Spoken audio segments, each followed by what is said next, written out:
Peace and blessings, guys. So I want to do something different in this video. I want to talk about the 5 mistakes that I made as a first-time gardener when I first started gardening.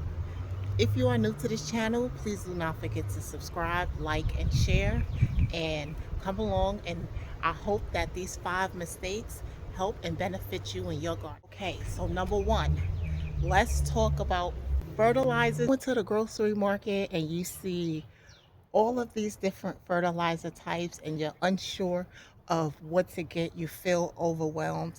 Well, that was me as a first time gardener. So here I'm here to explain the different types of fertilizer and its purposes. As a first time gardener, I made huge mistakes because I didn't fully understand the purpose for each fertilizer.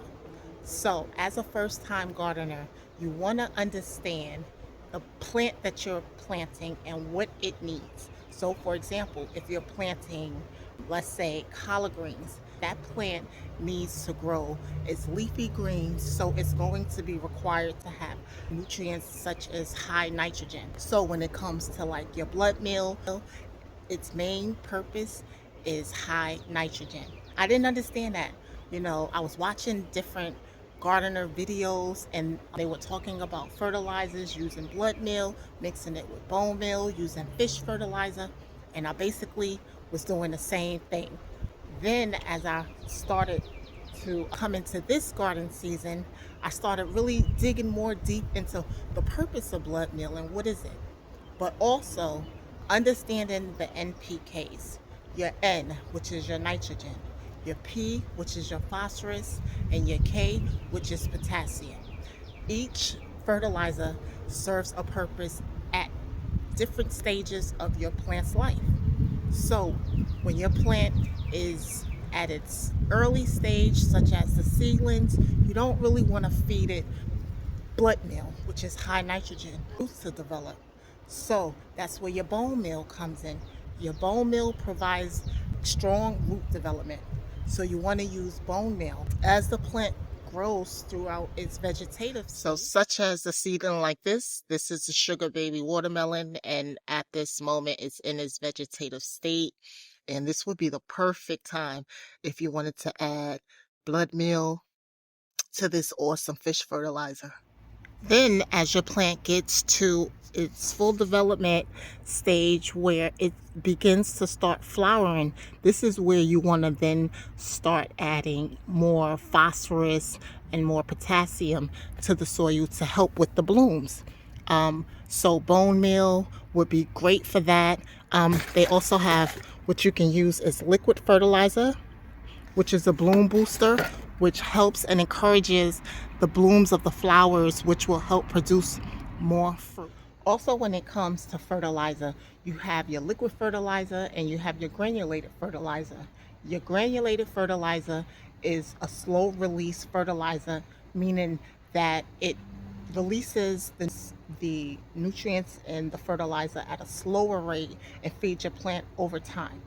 Then you also have your liquid fertilizer, which offers a quick release. It's a gentle, quick release where it feeds your plant right at that moment as you're feeding the soil.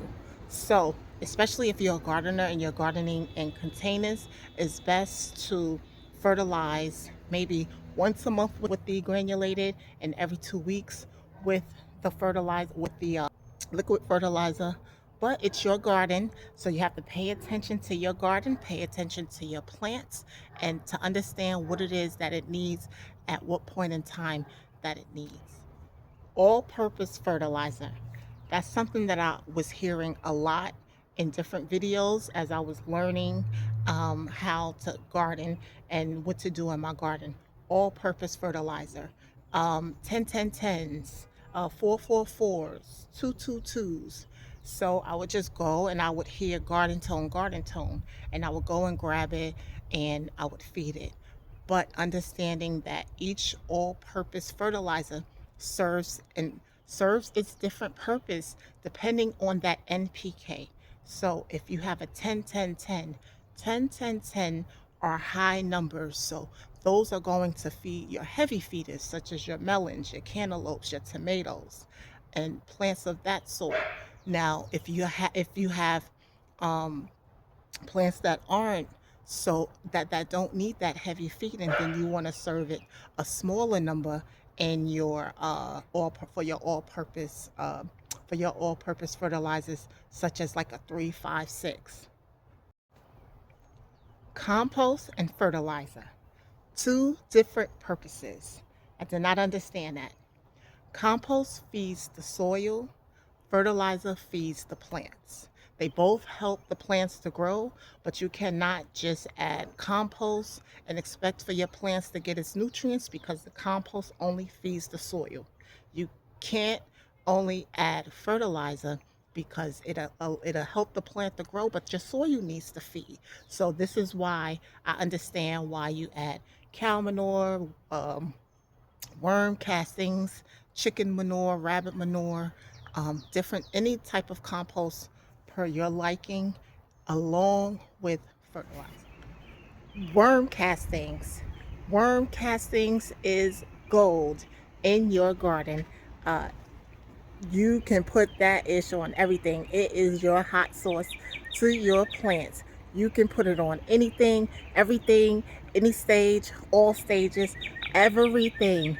I strongly suggest worm castings to be in everybody's garden. Number 2, watering.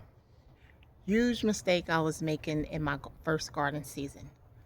Over watering my plant. Your plants need water and you water it, and then you want to make sure that your plants are watered.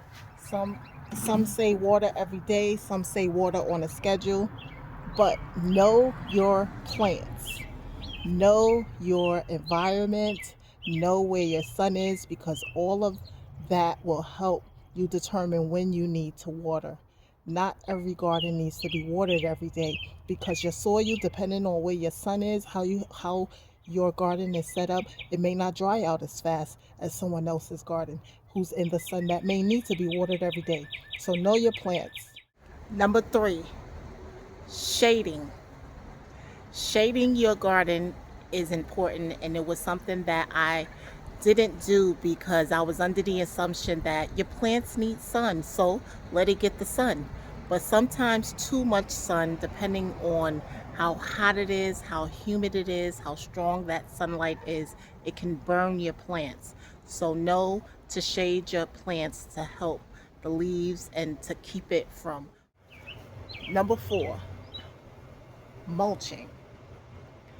Mulching is very important, and it was something that I made a huge mistake in not sustaining and staying on top of last summer, because I was more so lazy and I found that it was tedious and I didn't really do it and stick to it.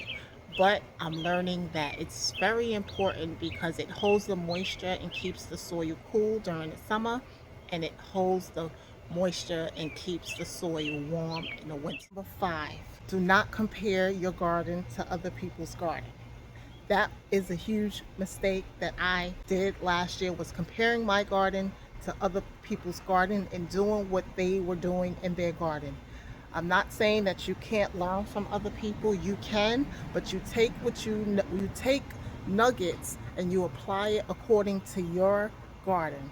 So know your plants, know what it needs, and you water, you fertilize, you shade, you do whatever you need to do to get your plants to be where it needs to be in your garden. Put in a comment if there are any mistakes that you've made that may be different than the mistakes that I've made, because I've made plenty more mistakes, but I think that these top 5 are mistakes that I learned to adjust to.